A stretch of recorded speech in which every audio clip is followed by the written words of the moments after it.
दोस्तों हाल ही में मैंने नेटफ्लिक्स पे बारामुल्ला नामक हॉरर थ्रिलर फिल्म देखा है जिसे आदित्य सुहास जामभले डायरेक्ट करे हैं। IMDb पे फिल्म को मिले हैं N impressive 7 stars out of 10 और रॉटेन टोमेटोज पे it's 60% fresh with an audience score of whopping 88%। तो आज की वीडियो में हम फिल्म की कहानी को जानते हुए इस फिल्म के एंडिंग पे बातें करने वाले हैं। अब वीडियो शुरू करने से पहले मेरी आप सभी से एक रिक्वेस्ट है कि अगर आपको ये वीडियो पसंद आती है तो इसे लाइक और चैनल को सब्सक्राइब भी जरूर कीजिएगा। So now with that said, let's roll the intro.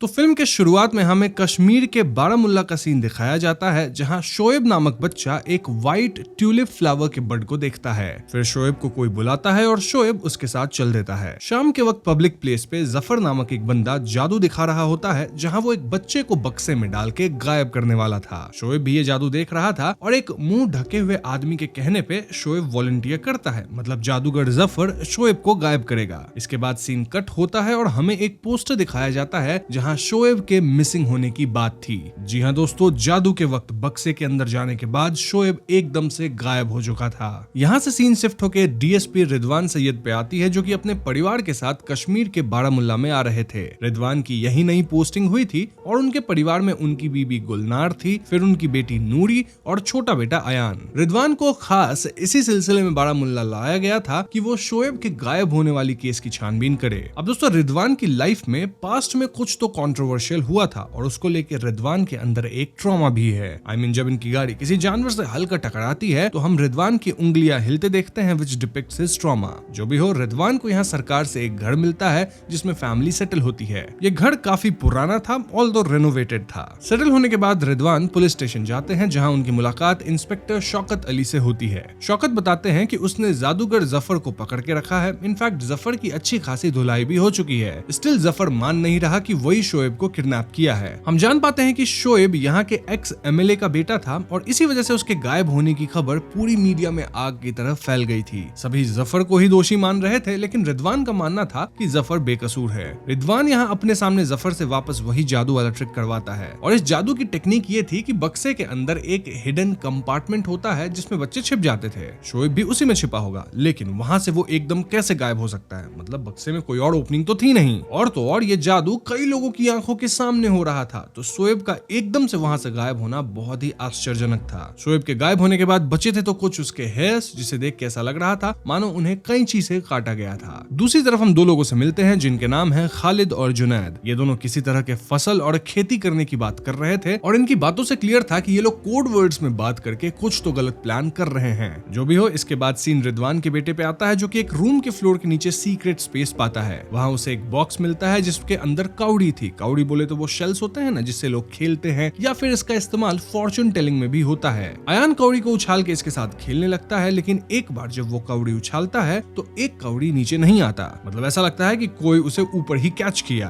फिर अयान को ऊपर किसी के चलने की आवाज आती है और इस आवाज का पीछा करते हुए अयान एक कमरे तक पहुंचता है। अब इससे पहले अयान इस खास कमरे में जाता, उसकी अम्मी उसे खाने पे बुला लेती है। अब दोस्तों इस घर में इस परिवार के साथ यहाँ एक केयर टेकर भी था जिसका नाम था इकबाल, और हम उन्हें इकबाल चाचा बोल सकते हैं क्योंकि वो थोड़े बूढ़े थे। एनीवेज, डिनर टेबल पे हम नूरी को इस घर को लेके ढेर सारे कंप्लेंट्स करते देखते हैं, लाइक यहाँ नेटवर्क नहीं है, इंटरनेट नहीं है, कमरे से कुत्ते की बदबू आती है, वगैरह वगैरह। और इन बातों से हम समझ पाते हैं कि नूरी को इस जगह पे मन नहीं लग रहा। हद तो तब होती है जब अगले दिन कुछ लोकल बच्चे इनके घर की दीवार पे काफिर लिख देते हैं और इससे नूरी बहुत ट्रिगर हो जाती है। इन बातों से हम समझ पाते हैं कि नूरी भी अपनी फैमिली की पास्ट से ट्रॉमेटाइज्ड है और ये एक शेयर्ड ट्रॉमा है between Noori and her dad Ridwan. अब पास्ट में ऐसा क्या हुआ था वो हमें कहानी में आगे पता चलेगा। वैसे इस सब के बीच दो अजीब घटनाएं होती है। एक ये कि इकबाल चाचा हर दिन एक प्लेट में राइस और फिश लेके घर के खास कमरे में जाते थे, वही कमरा जिसके सामने अयान भी आ गया था। देन गुलनार को अपने कबर्ड से आवाज आती थी और देखने पे उन्हें वहाँ एक तेल का डब्बा गिरा दिखता है। एनीवेज, आगे हम रिदवान को एक्स MLA अंसारी के यहाँ जाते देखते हैं और वहाँ वो खालिद से टकराता है। ना अंसारी काफी गुस्से में थे क्योंकि उनका बेटा शोएब अब तक नहीं मिला था। मोरओवर अंसारी के हिसाब से जफर ही किडनैपर है जिससे पुलिस ढंग से पूछताछ नहीं कर रही। अब अंसारी ऐसा इसलिए मान रहे थे क्योंकि अब तक अंसारी को कोई फिरौती का कॉल आया ही नहीं था, रैंसम कॉल होता है ना, वो नहीं आया था। इसी सब बातचीत के दौरान रिदवान की नजर एक फोटो पे जाती है जिसमें शोएब और उसके दो दोस्त थे। रिदवान इस फोटो को चुपके से अपने फोन में ले लेता है ताकि वो उन दो बच्चों से बात कर सके जो कि शोएब के दोस्त थे। दूसरी तरफ हम फिर से खालिद और जुनैद को देखते हैं जो कि कंप्यूटर पे किसी से बात कर रहे थे। कंप्यूटर वाले बंदे की आवाज थोड़ी सी मॉफ्ड थी और वो कह रहा था कि इन दोनों को खेती के लिए तैयार रहना है क्योंकि उन्होंने अगली फसल ढूंढ ली है। देन हमें एक सीन दिखाया जाता है जहां कुछ बच्चे पुलिस पे पत्थरबाजी कर रहे थे। पुलिस का एक आदमी इनमें से एक पत्थरबाज को पकड़ने की कोशिश करता है, लेकिन तभी दूसरा बच्चा पुलिस पे हमला करता है और दोनों पत्थरबाज बच्चे भागते हैं। इनमें से छोटे वाले का नाम फैजल था जो कि भागते हुए एक पुल पे पहुंचता है और वहां उसे एक व्हाइट ट्यूलिप फ्लावर का बर्ड दिखता है। देन फैजल का भाई आता है और उसे अपने साथ ले जाता है। कमिंग टू रिदवान, वो अपने घर आते हैं और घर की दीवारों में काफिर लिखा हुआ पाते हैं। इकबाल चाचा इसे साफ कर रहे थे और यहाँ रिदवान खुद इसे साफ करने लग जाता है। इससे अगेन रिदवान का ट्रॉमा ट्रिगर होता है। नाउ अगले दिन रिदवान बारामुल्ला के ब्लूमिंग पेटल्स पब्लिक स्कूल में उन दो बच्चों से मिलता है जो कि शोएब के दोस्त थे। बच्चे बताते हैं कि पहले शोएब सही था लेकिन रिसेंटली उसकी किसी से दोस्ती हो गई थी, जिसके बाद वो काफी रेडिकलाइज हो गया था। I mean, वो अपने दोस्तों को गालियां देता, देन उन्हें काफिर कुत्ते का बेटा बोलता एंड ऑल दैट। इसके बाद रिदवान शोएब की टीचर से मिलता है जो कि बताती है कि शोएब ब्राइट स्टूडेंट था। वो अपने दोस्त उस्मान को काफिर का बेटा इसलिए बोलता था क्योंकि उस्मान के जो पिता थे वो पुलिस के लिए काम करते थे। इन जनरल दोस्तों यहाँ के लोगों में पुलिस के खिलाफ नेगेटिव सेंटिमेंट्स थी और इसका सबूत हमें तुरंत मिल जाता है जब रिदवान वहीं पे अपनी बेटी को देखता है, उससे बात करने की कोशिश करता है, लेकिन उसकी बेटी नूरी सबके सामने अपने पिता को पहचानने तक से इनकार कर देती है, मतलब उनकी बात सुनती तक नहीं। आगे हम देखते हैं कि क्योंकि नूरी के पिता पुलिस में थे तो सोशल मीडिया पे कोई भी क्लासमेट्स उसकी फ्रेंड रिक्वेस्ट एक्सेप्ट नहीं कर रही थी, लेकिन तभी नूरी को खालिद का फ्रेंड रिक्वेस्ट आता है और दोस्ती के डिस्परेशन में नूरी ये रिक्वेस्ट एक्सेप्ट करती है। एनीवेज आगे नूरी देखती है कि इकबाल चाचा प्लेट में राइस फिश लिए उस खास कमरे की तरफ जा रहे हैं। इसके बाद नूरी को फिर से डॉग की स्मेल आती है और वो इसको लेके अपने मॉम को कंप्लेन भी करती है। नूरी की माँ इस बात को हल्के में लेती है। दिन देर रात अयान की नींद खुलती है और वो कावड़ी लेके उसी खास कमरे में जाता है। कमरे के अंदर उसे एक टोपी पहने बच्चे की परछाई दिखती है जो कि कावड़ी से खेल रहा होता है और ये भूतिया बच्चा अयान का दोस्त भी बन जाता है। आगे हम अयान को इस भूतिया बच्चे के साथ खेलते भी देखते हैं, मतलब उसकी परछाई थी जिसके साथ अयान खेल रहा था। दूसरी तरफ हम उस पत्थरबाज फैजल को देखते हैं जो कि नाव पे परिवार के साथ फिशिंग कर रहा था। तभी उसे दूर पे एक नाव दिखती है और नाविक उसे अपनी तरफ बुला रहा था। फैजल उधर जाता है और अगले ही क्षण फैजल नाव से गायब हो गया था। इतना ही नहीं, बचा था तो सिर्फ फैजल का कुछ बाल, ठीक वैसे जैसा शोएब के केस में हुआ था। तुरंत ही पुलिस को पता लगता है कि फैजल गायब हो गया है। इनफैक्ट पिछले कुछ समय में बारामुल्ला में इसी तरह से बच्चे गायब होते रहे हैं। अब रिदवान को पता था कि जो फैजल था वो पत्थरबाज था और ऐसे में रिदवान पता लगवाता है कि पत्थरबाजी यूजुअली करवाता कौन है और यहाँ नाम आता है एक लोकल बंदे अफजल का जो कि ये सब ऑर्गेनाइज करता था। अफजल पे अंडरकवर पुलिस नजर रखने लगती है और हम देखते हैं कि अफजल भी खालिद और जुनैद के साथ मिला हुआ था। अफजल जुनैद तक पैसा भी पहुंचाने जाता है, वो पैसे जो कि आतंकवादी ऑर्गेनाइजेशन जुनैद को दे रहे थे ताकि जुनैद सो कॉल्ड खेती कर सके और ये सारे पैसे पाकिस्तान से आते थे। खेती ऑफ कोर्स कोड वर्ड है फॉर सम टेररिस्ट एक्टिविटी। तभी अफजल का पीछा करते हुए पुलिस इस जगह पे आती है और यहाँ गोलीबारी होती है। इस सब में जुनैद सारे कंप्यूटर्स वगैरह लेके भाग जाता है, लेकिन अफजल को गोली लग जाती है और वो निपट जाता है। यहाँ रिदवान को अफजल के पास से एक इनक्रिप्टेड पेन ड्राइव मिलता है। कुछ समय बाद हम जुनैद और खालिद को फिर से उस कंप्यूटर वाले इंसान से बात करते देखते हैं और इनकी बातों से हम समझ पाते हैं कि इनका प्लान बार बार फेल हो रहा है। कंप्यूटर वाला बंदा कहता है कि इन्हें अब डीएसपी रिदवान की दुखती नब्ज पे हमला करना होगा और अगली खेती के लिए तैयार रहना होगा। इसके बाद सीन नूरी पे आती है जो कि खालिद से टेक्स्ट पे बातें करने लग गई थी और खालिद नूरी को मिलने के लिए बुला रहा था। अभी नूरी को बाहर कुछ आवाजें आती है और नूरी फिर से उस खास कमरे तक पहुंच जाती है। कमरे के बाहर नूरी को एक स्टिक मिलता है और इस स्टिक को देख के ऐसा लग रहा था मानो इसको कुत्ते ने चबाया है। इस पे कुत्ते का सलाइवा था। नूरी फौरन इसे फेंकती है। वहीं नूरी की माँ गुलनार को फिर से कबर्ड से आवाज आती है। गुलनार उठ के कबर्ड के पास जाती है और अचानक उन्हें पीछे अपनी बेटी नूरी दिखती है जिसका चेहरा पूरी तरह से फूल गया था। जी हाँ दोस्तों, दरअसल नूरी को डॉग्स वगैरह से एलर्जी थी और कुत्ते के सलाइवा वाला स्टिक छूने से उसे एलर्जिक रिएक्शन हो गया था। रिदवान तुरंत नूरी को दवा देके उसका रिएक्शन कंट्रोल करता है और यहाँ रिदवान को लग रहा था कि नूरी ये सब जानबूझकर कर रही है ताकि ये लोग इस जगह से जा सकें। रिदवान को वो कुत्ते के सलाइवा वाला स्टिक भी फील्ड में आगे मिल जाता है जिससे वो अपनी बात पे और श्योर हो जाते हैं। वहीं नूरी ये सब कुछ खालिद से शेयर कर रही थी ओवर टेक्स्ट और खालिद उसे भड़का रहा था। एनीवेज अगले दिन रिदवान की टीम उस पेन ड्राइव को डिक्रिप्ट कर लेती है जो कि उन्हें अफजल के पास से मिला था। इसके अंदर एक फाइल थी जहां उसी कंप्यूटर वाले इंसान की आवाज थी और वो कुछ कोड्स बोल रहा था। इन कोड्स को ध्यान से देखने पर रिदवान समझ जाता है कि कोड्स के इनिशियल डिजिट सेम थे, विच वाज B2, और इसका मतलब हो सकता है बारामुल्ला, मतलब वो बारामुल्ला का ब्लूमिंग पेटल्स पब्लिक स्कूल है ना, वही रेफर कर रहा है। देन आगे कुछ और डिजिट्स थे जो कि रिप्रेजेंट कर रहे थे क्लास और रोल नंबर्स को,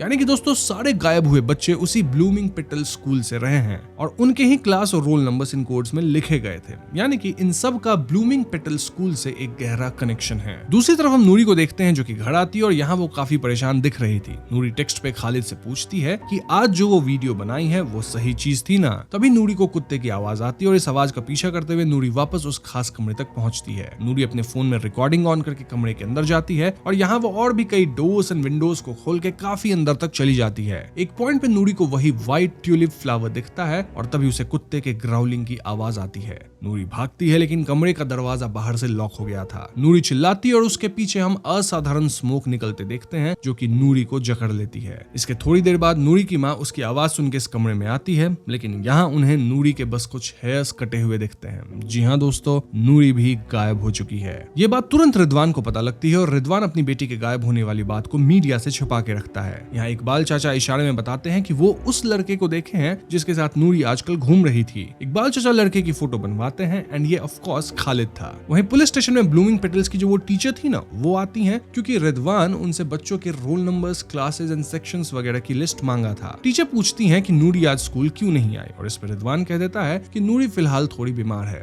रिदवान यहाँ टीचर को खालिद की ड्राइंग दिखा के पूछते हैं कि क्या वो इसे पहचानती है और टीचर ना कहती हैं। ऑल्दो टीचर तसल्ली देती है कि वो रिदवान की हर तरीके से मदद करेंगी टू फाइंड मिसिंग चिल्ड्रन। वैसे खालिद की फोटो देख रिदवान को खुद याद आता है कि उस दिन जब वो एक्स MLA अंसारी के घर गया था तो वो इसी बंदे से टकराया था, यानी कि अंसारी का परिवार खालिद को जानता है। वैसे अंसारी जो खुद है वो तो पुलिस से सीधे मुंह बात नहीं करेगा, इसलिए रिदवान अकेले में अंसारी की बीवी से मिलता है। वो बताती है कि ये फोटो खालिद की है जिसकी दोस्ती उनके बेटे शोएब से हो गई थी। इनिशियली तो खालिद शोएब को मजहब की बातें सिखाता था, लेकिन तुरंत ही वो शोएब को उल्टी सीधी बातें सिखाने लग गया था, लाइक भारत देश से नफरत करना, मकसद ना भूलना and all that. Basically Khalid ही शोएब का वो दोस्त था जो कि इतने कम उम्र वाले शोएब को रेडिकलाइज करने लग गया था। ये पता लगते रिदवान खुद खालिद के घर पर रेड करवाते हैं, लेकिन खालिद ऑलरेडी भाग चुका था। वहाँ इन्हें बस एक मोबाइल फोन मिलता है जिसमें नूरी की एक वीडियो थी। इस वीडियो में नूरी भी भारत के खिलाफ बोल रही थी, मकसद की बातें कर रही थी, यहाँ तक कि अपने पिता के खिलाफ भी बोल रही थी, उन्हें काफिर कह रही थी। तो हाँ, नूरी जो वीडियो शूट की थी वो यही वीडियो है। और इन शॉर्ट हम मान सकते हैं कि जो खालिद बंदा है वो नूरी तक को रेडिकलाइज कर चुका था इससे पहले कि नूरी गायब हुई थी।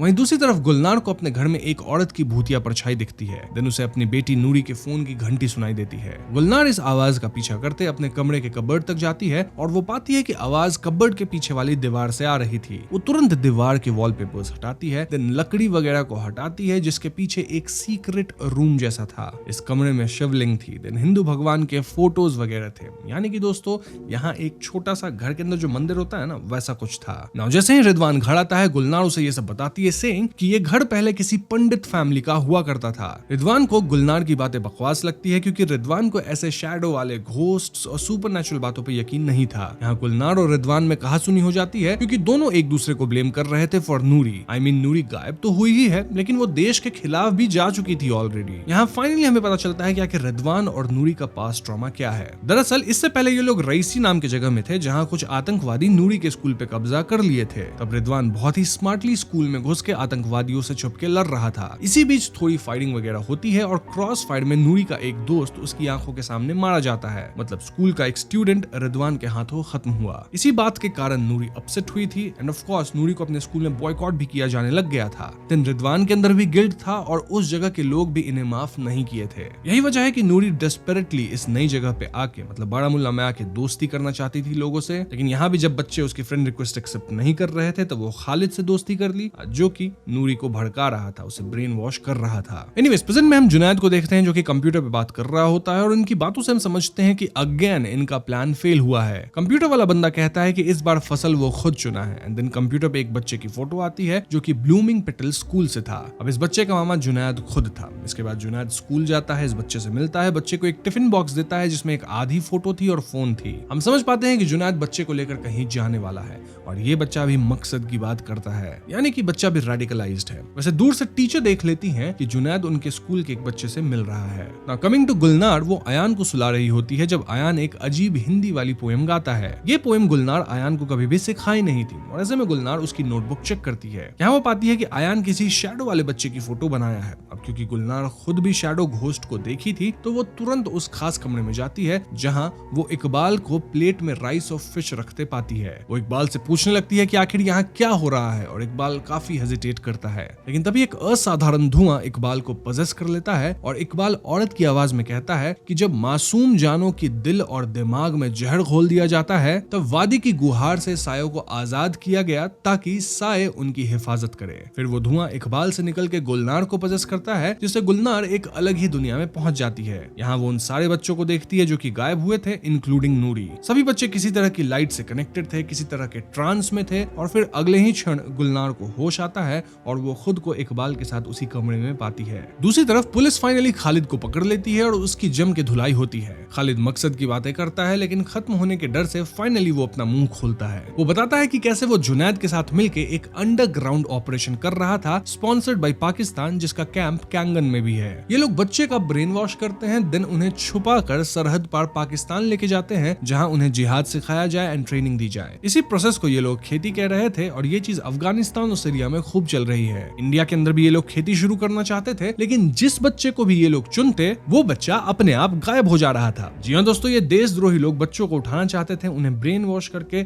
सरहद पार भेजना चाहते थे, लेकिन इससे पहले वो लोग ऐसा कर पाते हर बार वो बच्चा अपने आप गायब हो जाता था। और ऐसे में इन देशद्रोही लोगों को लग रहा था कि पुलिस को इनके प्लान्स की भनक लग जा रही है और वही बच्चे को प्रोटेक्ट करने के लिए उन्हें गायब कर रही है। इन शॉर्ट, इन आतंकियों की एक भी खेती सफल नहीं हो पाई थी और उन्हें खुद नहीं पता था कि बच्चे कहाँ हैं। इसी के पैरेलल में गुलनार पुलिस स्टेशन आती है और वो रिदवान को बताती है कि कैसे वो नूरी और बाकी बच्चियों को देखी। वो ये तक बता देती है कि अगला बच्चा कौन गायब होने वाला है। नाउ शहर में सब लोग पुलिस के खिलाफ प्रोटेस्ट कर रहे थे क्योंकि हम शहर से इतने सारे बच्चे गायब हुए हैं और पुलिस को अब तक कुछ नहीं पता चला। वहीं जुनैद फाइनली अपनी पहली खेती पूरी करने जा रहा था, यानी अपने भांजे यासिर को ही सरहद पार करवा रहा था। जुनैद सरहद के उस पार वाले किसी बंदे से मिलता है, देन दोनों फटी हुई फोटो मैच करते हैं एंड देन ये अनजान आदमी जुनैद के भांजे यासिर को लेके जाने लगता है। लेकिन तभी रिदवान यहाँ आ जाता है और वो सरहद पार वाले आदमी को निपटा देता है। अब रिदवान कैसे आया? ऑफ कोर्स गुलनार उसे बता दी होगी कि वो अपने विजन में किस बच्चे को देखी है जो कि गायब होने वाला है। अब ये जो बच्चा था यासिर, वो निपटाए गए बंदे का गन उठा लेता है, लेकिन रिदवान उसे किसी तरह गन नीचे रखने को मनाता है। तभी एक पेड़ के अंदर से जादुई धुआं निकलती है जो कि यासिर को जकड़ के पेड़ के अंदर खींच लेती है, यानी कि रिदवान की आंखों के सामने से यासिर गायब हो जाता है। वहीं अब तक जुनैद को भी आइडिया लग गया था कि उसकी खेती फिर से असफल हुई है और जुनैद को कंप्यूटर वाले इंसान का कॉल आता है जो कि उसे अंडरग्राउंड होने को कहता है। खैर, इसके बाद रिदवान अपने घर आता है और अब तक रिदवान को भी यकीन हो गया था कि इस केस में कुछ तो सुपरनैचुरल है। वो अपनी बीवी और इकबाल के साथ मिलकर उस खास कमरे में जाता है। तभी कमरे में अयान आता है जो कि क्लियरली पजेस्ड था। गुलनार पूछती है कि अयान के अंदर कौन है और पजेस्ड अयान अपना नाम ईला सपरू बताता है। ईला के हिसाब से ये उसका घर है और इस घर में उसकी माँ रहती थी,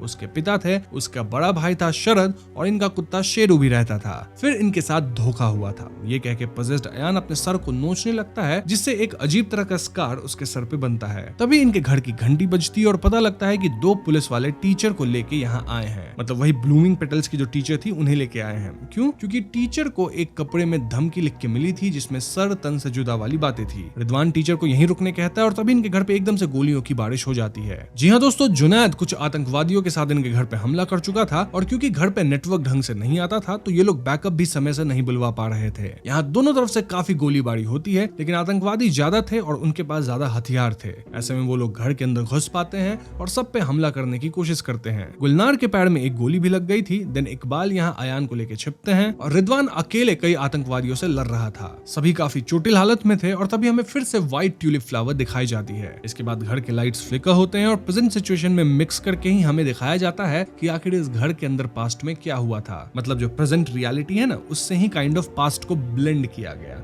वैसे मैं आपको पास्ट की कहानी क्लियरली बताता हूँ। दोस्तों, ये उस समय की बात है जब कश्मीर में कश्मीरी पंडितों को मारा गया था। तब इस घर में एक पंडित फैमिली रहती थी विच वाज सपरू फैमिली, और यहाँ जो पिता थे वो डॉक्टर थे। बाहर का माहौल एकदम खराब था जहाँ हिंदुओं को या तो कन्वर्ट होना था या तो यहाँ से भागना था या फिर खत्म होना था। घर का बेटा शरद सपरू घर के बाहर गया था और वो अब तक वापस नहीं आया था। पिता कहते हैं कि शरद के बिना ये लोग कहीं नहीं जाएंगे, उसका इंतजार करेंगे। और यहाँ घर में हम बच्ची ईला को भी देखते हैं और वो अपनी एक पड़ोसी फ्रेंड ज़ैनब के साथ खेल रही थी। ईला की माँ उसके बाल काट देती है और उसे टोपी पहना देती है ताकि वो लड़की नहीं रादर लड़का दिखे। तभी घर में कुछ मुस्लिम्स घुस जाते हैं और वो पहले घर के केयर टेकर रफीक को मार देते हैं, फिर डॉक्टर सपरू को भी खत्म कर देते हैं। इला और उसकी माँ छुप जाती है, दरवाजा बंद कर लेती है, लेकिन तभी बच्ची ज़ैनब बेल बजाती है। ज़ैनब की आवाज सुन के इला की माँ दरवाजा खोलती है। देन वो ज़ैनब को भी छिपाने की सोचती हैं, लेकिन ज़ैनब चिल्ला चिल्ला के आतंकियों को बता देती है कि माँ बेटी इस कमरे में छिपी हैं। जी हाँ दोस्तों, ये बच्ची ज़ैनब एक्चुअली में रेडिकलाइज थी और वो इला और उसकी माँ को धोखा दी। ऐसे में इला की माँ इला को मंदिर वाले कमरे में छिपा देती है।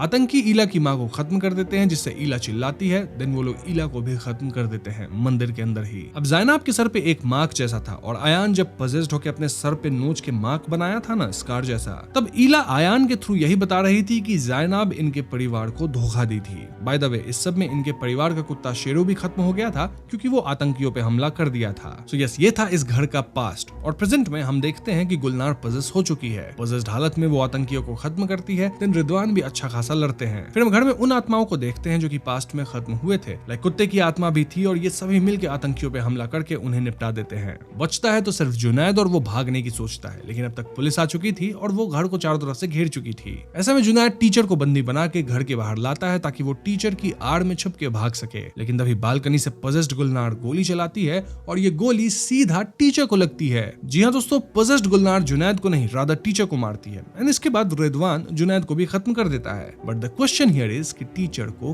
क्यों मारा गया? वेल, यहाँ आता है बड़ा ट्विस्ट, क्योंकि टीचर का नाम है ज़ैनब। जी हाँ दोस्तों, ये टीचर वही बच्ची है जो कि पास्ट में सपरू फैमिली को फंसाई थी। इनफैक्ट ज़ैनब अपने स्कूल में बच्चों को रेडिकलाइज करती थी और जो साथ नहीं हो उसे बॉयकॉट करवाती थी, जैसे नूरी के केस में हुआ था। नूरी का कोई फ्रेंड रिक्वेस्ट एक्सेप्ट नहीं कर रहा था। देन जुनैद और खालिद जिससे कंप्यूटर पे बात करते थे, वो यही टीचर ज़ैनब थी। यानी कि वॉइस चेंजर की मदद से वो अपनी आवाज मर्द जैसा कर लेती थी एंड देन पूरी खेती वाला प्लान्स कर रही थी। हम ज़ैनब के सर पे वो मार्क भी देखते हैं। देन जुनैद के फोन से जब उसके भाईजान को कॉल लगाया जाता है तो ज़ैनब का फोन ही बजता है। सो यस, ज़ैनब ही रियल कल्प्रिट थी और वही मास्टरमाइंड थी जहां बच्चों को रेडिकलाइज किया जा रहा था। At this point Sapru family की आत्माएं गुलनार के थ्रू ज़ैनब से अपना बदला ले चुकी थी। इसके बाद एकदम से हम नूरी को वापस आते देखते हैं, ठीक वहीं से जहां कमरे के अंदर हम व्हाइट ट्यूलिप फ्लावर को देखे थे। नूरी अपने परिवार से मिलती है और कहीं ना कहीं उसकी अपने पिता से रिलेशनशिप ठीक हो गई थी। नूरी को अपनी गलती का भी एहसास हो गया था। ये फैमिली फाइनली घर की तरफ देखती है जहां हम सपरू फैमिली की आत्माएं देखते हैं। इवन डॉग शेरू की आत्मा भी थी।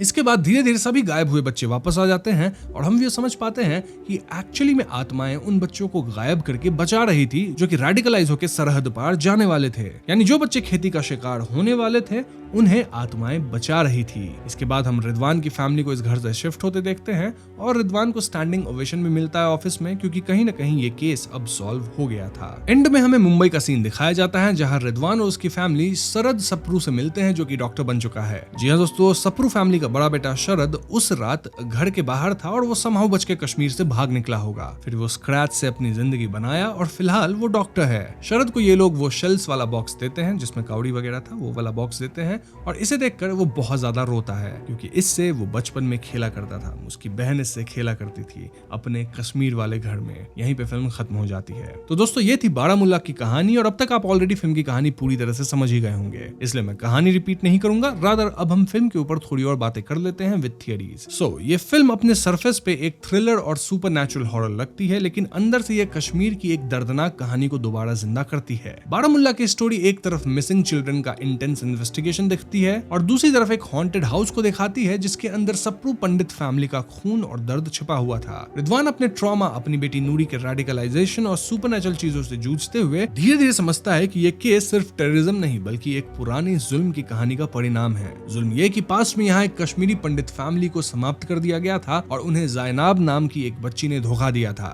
ये बच्ची इनके घर खेलने भी आया करती थी और प्रेजेंट टाइम में तो ये बच्ची बड़ी हो चुकी है, टीचर बन चुकी है और टीचर बन के अपने स्कूल के बच्चों को ही रेडिकलाइज कर रही है। व्हाइट ट्यूलिप बर्ड फिल्म का सबसे पावरफुल मेटाफर बनकर सामने आता है। इसका मतलब सिर्फ एक फूल नहीं बल्कि एक ऐसा साइन है जो दिखाता है कि इनोसेंस खतरे में है। हर वो बच्चा जिसे रेडिकलाइजेशन के नाम पे फंसाया जा रहा है, उनके सामने व्हाइट ट्यूलिप एक वार्निंग, एक सिग्नल और एक डोरवे जैसा काम करता है। ट्यूलिप का सफेद रंग शुद्धता, मासूमियत और एक न्यू बिगनिंग सिंबलाइज करता है। लेकिन यहाँ ये बर्ड खिलता नहीं क्योंकि बच्चों की जिंदगी भी खिलने से पहले मुरझा दी जा जा रही थी। साथ ही ट्यूलिप सप्रू फैमिली का भी एक कल्चरल मेमोरी जैसा लगता है, जैसे उनकी जो जिंदगी रूट से उखाड़ दी गई उसका एक साइलेंट विटनेस ये फ्लावर है। इसलिए बच्चों के गायब होने के पहले हम एक ट्यूलिप बर्ड देखते थे। इसके अलावा फिल्म में इकबाल चाचा हमेशा राइस और फिश ले जाके उस खास कमरे में रखते थे। पहले लगता है कि शायद उनका ये कोई पुराना रस्म रिवाज होगा या फिर इस घर में कोई इनविजिबल घोस्ट है जिसे ये चढ़ाना है, लेकिन बाद में इसका डीपर मतलब सामने आता है। ये प्लेट एक्चुअली में सप्रू फैमिली के कुत्ते शेरू के लिए रखी जा रही थी। जी हाँ, शेरू की आत्मा ही से खा रही थी।